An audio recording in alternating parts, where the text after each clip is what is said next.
याच्यामध्ये माझं एक साधं वाक्य आहे, की मुद्देमाल परत मिळाला म्हणून तो व्यवहार, तो गुन्हा संपत नाही. त्याच्यात जे काही झालंय आता दोन्ही बाजूने त्याच्या संदर्भात काहीतरी तडजोड केली जाईल, जागा परत मिळेल, आणखी काय व्हायचं ते होईल. परंतु ज्या पद्धतीने सगळं प्रकरण हाताळलं गेलं, या प्रकरणामध्ये घाई केली गेली, या प्रकरणामध्ये कायदेशीर गोष्टींकडे दुर्लक्ष करण्यात आलं, ज्या पद्धतीने बँकांनी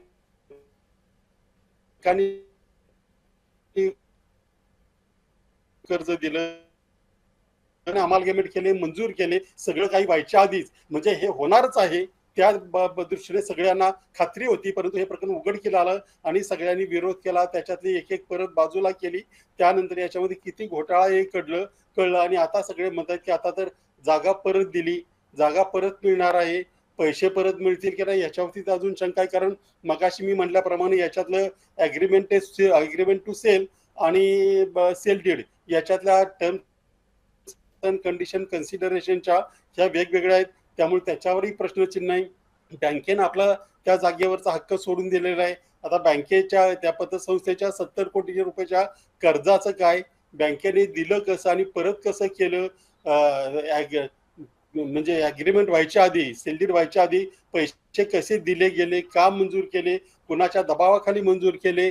कारण मगाशी म्हणल्याप्रमाणे या सगळ्या बँका वगैरे त्या मुरलीधर मोहोळ यांच्या अखत्यारीत येतात, कारण त्या स्टेट मल्टी स्टेट बँक आहेत म्हणून. त्याच्यामुळं पैसे परत देणे किंवा जागा मिळणे हा मुद्दा नाही, हा फक्त केवळ राजकीय जे काही झालं ते झालं असेल, परंतु हा सामाजिक आणि नैतिकतेचा सुद्धा मुद्दा आहे. आता जे बरेच राजकीय पक्षाचे, सत्ताधारी पक्षाचे म्हणतायत की आमचं काही चुकलं नाही, आमचं जे काही झालं ते झालं, आम्ही मंत्री आहोत किंवा आम्ही अमुक आहोत म्हणून ते झालं.